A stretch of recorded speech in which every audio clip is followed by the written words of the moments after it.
all said and done, it would have been best if the 1987 Constitution spelled out in explicit terms the right to peace through peace, just as it did the rights of women, the urban poor, workers, farmers, future generations, and indigenous communities.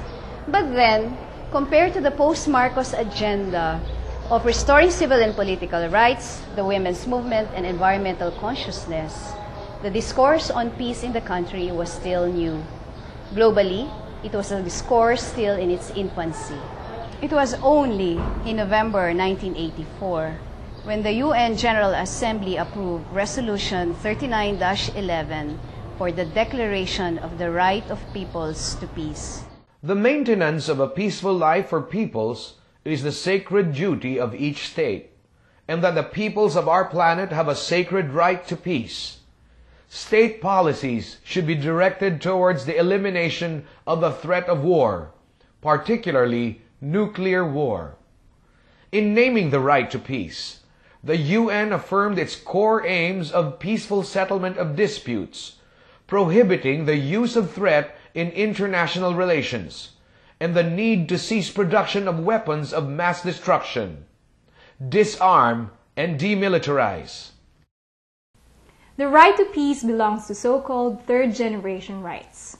Civil and political rights belong to the first generation. Social, economic, and cultural rights are second generation. Third-generation rights question how resources and power are distributed, especially given the nature of the global world order. They include the rights to self-determination, to economic and social development, to a healthy environment, to participate and benefit from the common heritage of mankind, and finally, the right to peace. Can the newness of the global discourse explain why the Constitution wasn't more explicit?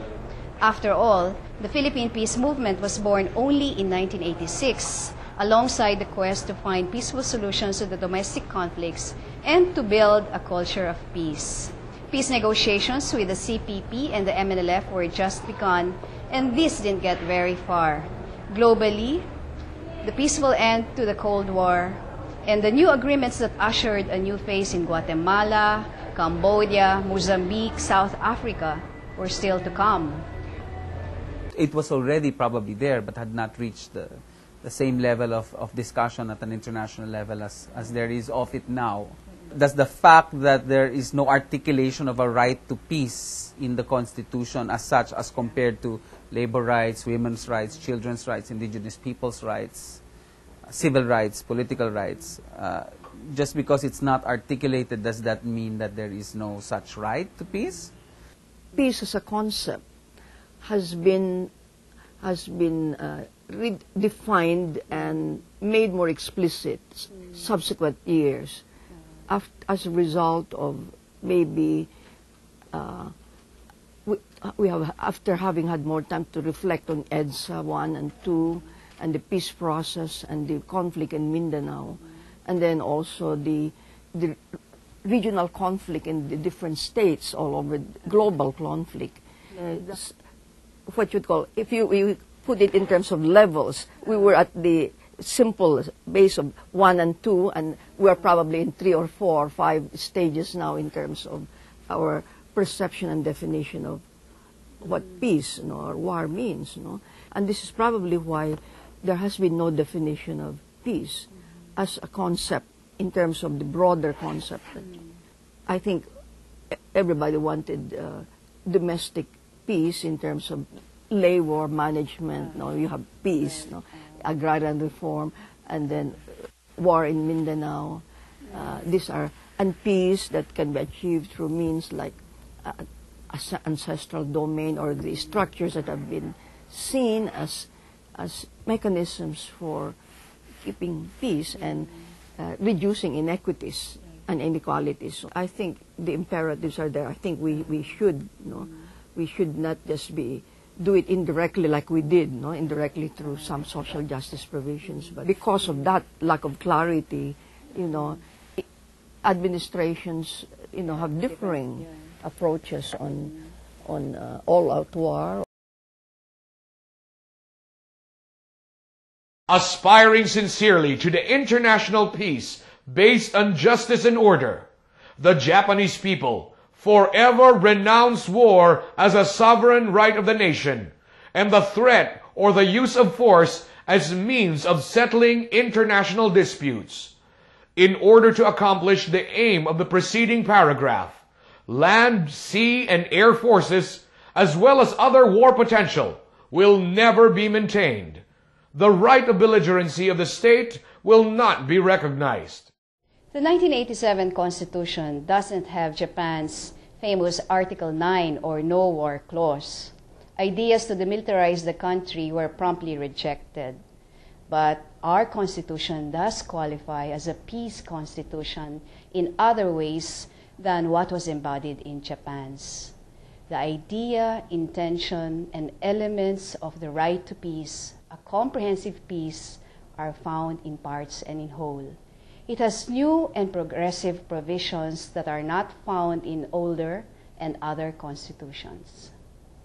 Among the most controversial issues in the constitutional deliberations were the termination of the U.S. bases, a foreign policy of neutrality, and the inclusion of a nuclear-free clause for the first time in Philippine constitutional history. Despite the House divided, supporters of the ban on nuclear weapons and foreign military bases managed to get these addressed in the Constitution, but not without major compromises. The anti-nuke provision, Section 8, Article 2, reads, "The Philippines, consistent with national interests, adopts and pursues a policy of freedom from nuclear weapons in its territory." Its main author was Rustico de los Reyes. Very good. But to allow for exemptions, as demanded by other commissioners, the qualifier consistent with national interests was added. This to also mean subject to national interest. They were also assured that while nuclear arms and testing were banned, nuclear-capable vessels were not. However, this poses a problem of implementation.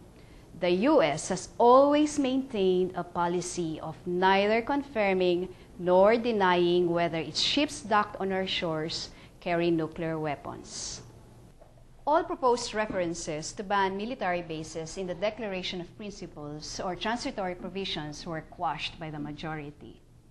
The statement, "No foreign military bases, troops, or facilities shall be allowed in Philippine territory," was deleted in the draft section on foreign policy. As such, foreign bases may just come back. As for foreign troops, these have already been allowed under the RP-US Visiting Forces Agreement ratified by the Senate in 1999. These forces have been on extended tour in Mindanao.